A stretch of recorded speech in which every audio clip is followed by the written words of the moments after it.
So what's the truth? That it is. That if you just do the thing that they tell you you can't, then it's done. And you realize it is that simple.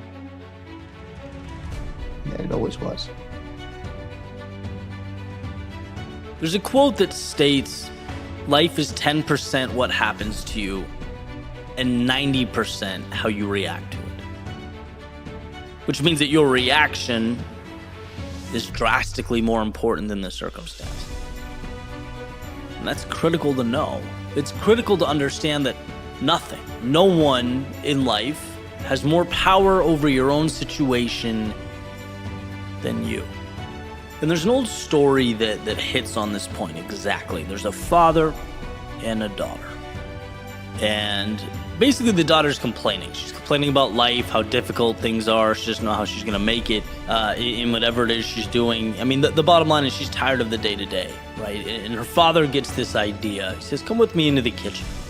And he gets 3 pots of water, puts them on the stove and turns the burners on. As soon as they start boiling, he drops a potato in the first one, an egg in the second one, and some coffee beans in the third one. And after some time goes by and they boil a little bit, he pulls them out, right? He puts the potato in a bowl, he puts the egg in a bowl, and he takes a ladle and he puts some of the coffee in a cup. And he says, what do you see? She says, well, I see a potato, I see eggs, and I see coffee. He says, yeah, but look closer. There's more there.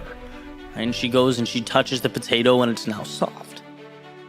And he hands her the bowl with the boiled egg. And she takes the shell off and breaks it open. She sees that it's hard inside. Then finally he asks her to take a sip of the coffee. And, she smells it. She takes a sip. And a smile comes to her face. She says, so what does all this mean? What are you trying to say? And he says, well, the potato, when I dropped it in the water, it was rigid, it was tough, it was uncompromising. But in the boiling water, it became soft, weak. Then you have the egg that was basically the opposite.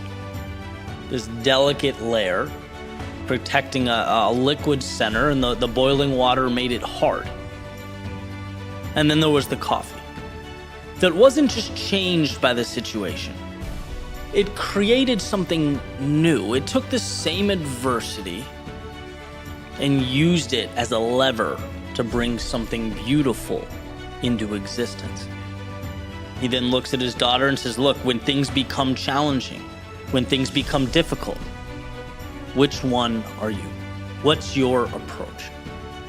See, maybe the question is not about how challenging the situation is, right? Maybe we've been asking the wrong question. Maybe it's, how do you transform yourself and by default, the world around you?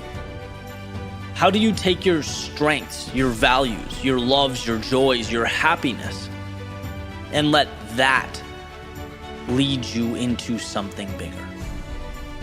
When life gets hard, and it does, what do you become?